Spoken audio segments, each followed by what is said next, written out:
Welcome back. Canadians are more focused than usual on homegrown food. Here's what you need to know.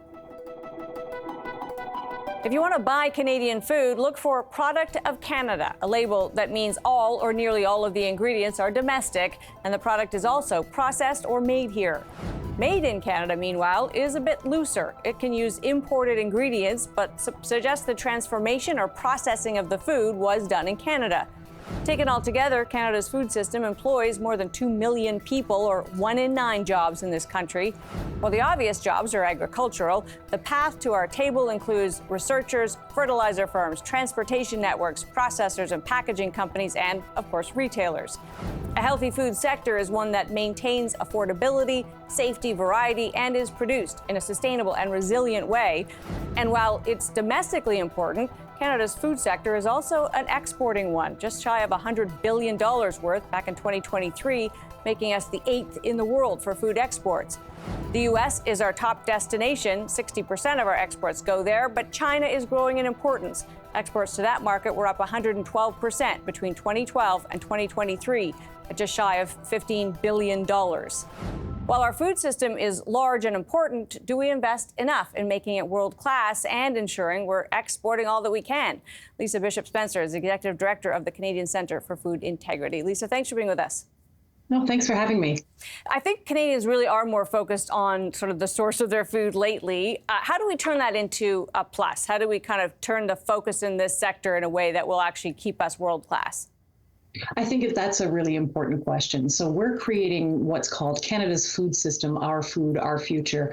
And that's a sector-led initiative nationally to build public trust in one of Canada's most strategic assets, really, our food system. It brings together partners from across the value chain to kind of share that unified, honest story about how the food system works, why it matters, and who's behind it. And so do you think Canadians need more information than they have? In other words, are we learning in a way that we probably should about where food comes from, what it means to be made here, and what it means to be imported? More and more, absolutely. But what we're seeing, though, is a bit of a softening in trust in the food system. As of the end of last year, only 45% of Canadians had a positive impression of the food system, and that was down 7 points from the year before. So, but at the same time, though, 48% say they trust agriculture overall. So that's strong, and it's a foundation that we can build on, but only if we act now. What do you explain that trust erosion to? What's going on? It could have been a reflection of the times. That survey was conducted in the late summer of last year when trust in a lot of things had declined. But when we have seen a bit of a shift in that trust, moving in the right direction, and I think that's a direct result of some of the things that are happening south of the border that are really encouraging a sense of Canadian pride that you talked about earlier. I was looking at the shift just in the makeup of our crops, and canola is down, wheat is up. I assume that's because canola producers have been dealing with tariffs in China, that one of their biggest markets, and so it just makes sense not to grow something that's under trade pressure. Are we thinking enough in Canada about being self-sufficient, or are we thinking about being good exporters, and can we do both? I think we can do both. Canada's food system is built on constant innovation, right? From things like climate resilient crops to smarter logistics, sustainability gains, and plant science innovations alone last year, or in 2023, added $3.5 billion to the GDP before the first seed was even planted. So that kind of strategic thinking is really important. We really do need to ensure that people understand that the system works very hard, and there are a lot of players in the system that work really hard to bring our food to our plates. One other aspect of this that Canadians probably might not know but should be proud of is how productive our agro sector is, sectors. What more can be done to support those sectors? That can often be smaller business, medium-sized businesses. Is there enough policy support from governments for helping the investments we need to keep them growing, but growing efficiently? I think that comes also from sort of portraying and conveying to the Canadian population that the Canadian food system is a part of that national identity, right? 86% of Canadians say that it's important that food system communicates in an honest, open, and transparent way. So if the government can help us tell that narrative, bring partners together from across the country, and it can really help us in terms of telling that national story of the importance of the sector. And I think so often we kind of equate the sector with the little red barn and the little green tractor when so much is being done, and we really are a strategic asset for the country. So good to have you, Lisa. Really appreciate your time. Thank you. Lisa Bishop-Spencer, Executive Director of the Canadian Centre for Food Integrity. We can't talk about affordability in Canada without dwelling on the cost of food and the aspects of our system that might make it pricier. Sylvain Charlebois is Director of the Agri-Food Analytics Lab at Dalhousie University. He's Director of the Masters in Agribusiness program at Texas A&M. Sylvain, great to have you with us. Nice to see you, Emina.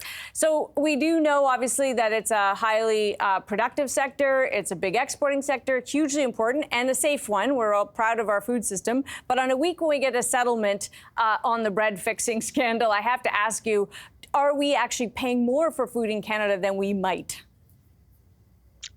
Well, we don't know the answer to that question, to be honest. I think everyone has the right to think twice about pricing at the grocery store. We've seen some cases in the U.S. actually with meat processing, with canned tuna, canned salmon as well. But in Canada, we've had this bread situation. It's been dragging on for 10 years. The investigation started in 2015. And now a lot of people are wondering if there's collusion elsewhere in the grocery store. And so I think a lot of people were surprised by the bread story back in 2017 when the CEO of Loblaw, Galen Weston, actually admitted guilt in this scheme that lasted 14 years. So there's the element of trust really has been heavily impacted by the story. And that's at the retail level. We saw some of that also during COVID, right? Concerns about price gouging. You and I have talked a lot about that and whether or not there's even room in the very narrow profit margins of those large grocers to accuse them of anything. But we do have a system where a handful of players dominate, which of course often makes us worry, not just in food, Sylvain, it comes up in other sectors as well, but it makes us worry that it's open to abuse. Is there some other way we could go about it to create more competition? Absolutely. There's always room for more competition. Just to go back to your point about profiteering, of course, there was little evidence of that, and margins have remained consistent for the last 6 to 10 years. But you can't break the law, which is exactly what happened. And so when you look at the bread situation, there are allegedly 7 companies involved. 3 of them have actually admitted guilt now. 4 are still under investigation. When we were approached by the Bureau back in 2018, we were asked if a bread price fixing scheme was possible in Canada involving 7 companies. And we did say it is plausible, but it is actually impossible due to Loblaw's influence and power. It is impossible to run such a scheme without Loblaw, which probably explains why Loblaw has been very forthcoming about this situation. So interesting. In the end, because this was made public, because now there is a settlement, to your point, it might increase mistrust, but does it actually help make sure it doesn't happen again? Does this kind of shedding light on this mean that that kind of behavior will be less likely to emerge somewhere else? I think it boils down to the Competition Bureau. It has more power now than just a few years ago. It can go in and get data, and that needs to happen to reassure the public and make sure that companies are made accountable towards the Canadian public. Because right now, there's the distrust that we feel is probably due to weak policy. Sylvain, always good to have you with us. Appreciate your time. Take care. Sylvain Charlebois is Director of the Agri-Food Analytics Lab at Dalhousie University. He's also Director of the Masters in Agribusiness at Texas A&M. Coming up, there are ambitious plans for big projects and reducing internal trade barriers in Canada. We're talking to our Trade and Intergovernmental Affairs Minister coming up. But first, a BC-based billionaire has agreed to purchase 28 stores from Hudson's Bay across 3 provinces.